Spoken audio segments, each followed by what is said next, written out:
예, 대단히 반갑습니다. 저는 기독교 어미요법 채널을 운영하고 있는 박태관 목사입니다. 그동안도 잘 지냈습니까?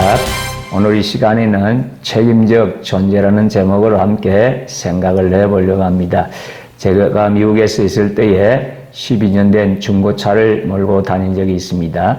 한 번은 운전면허에 DNP라 그럽니다. 운전면허에서 경고장이 날라왔습니다. 그 내용인즉 언제까지 매연 검사증을 가지고 오든지 아니면 차를 폐차시키라는 것이었습니다. 자세히 보니 LA 헐리우드 근처에서 누가 고발을 한 것이었습니다. 미국인의 고발 정신이 아찔했습니다. 처음에는 기분이 좋지 않았습니다. 근데 가만히 기억을 더듬어 보니까 볼 일이 있어 LA로 갔다 온 일이 생각났습니다. 할 수 없이 매연 검사를 하러 갔더니 너무 중고차라서 통과될 수가 없다는 것이었습니다. 엔진을 새 것으로 바꿔야 한다고 했습니다. 그래서 생각 끝에 차를 폐차시켰습니다. 폐차될 차를 타고 다닐 자인을 썼지만 그 결과에 대한 책임은 져야 했습니다. 사람은 인간입니다. 인간의 한자를 보면 쓰러지하며 살아야 한다는 것입니다. 물론 한 사람이 넘어지면 다른 사람도 넘어질 가능성도 있습니다. 그럼에도 불구하고 함께 더불어 살아야 합니다. 독불이 장군이란 말이 있습니다. 홀로 장군이 될 수 없습니다. 사병이 있어야 장군이 될 수 있습니다. 사병의 도움이 없이 장군 노릇을 못합니다. 군중 속의 고독을 느낄지라도 사람들 사이에서 살아야 합니다. 싸우고 고함쳐도 함께 살아야 합니다. 개인인 동시에 공인입니다. 공동체적인 삶을 살아야 합니다. 공동체에 대한 책임을 느껴야 합니다. 공동의 운명 속에 살아야 합니다. 그래야 나도 살고 너도 살 수 있습니다. 나만 살려고 하면 너를 죽이고 나도 죽습니다. 개인적, 집단적 이기주의의 결말이기도 하지요. 이것이 인간의 운명인 것입니다.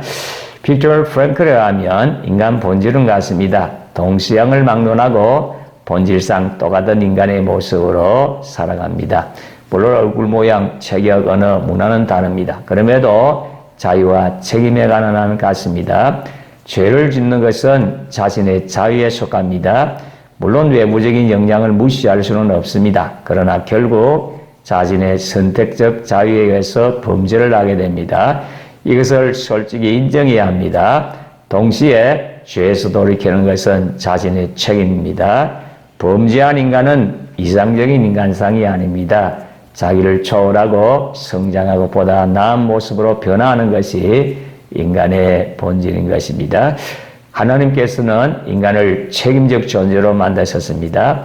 책임이란 영어로 responsibility라고 하는데 이것은 반응하는 능력, responsibility입니다.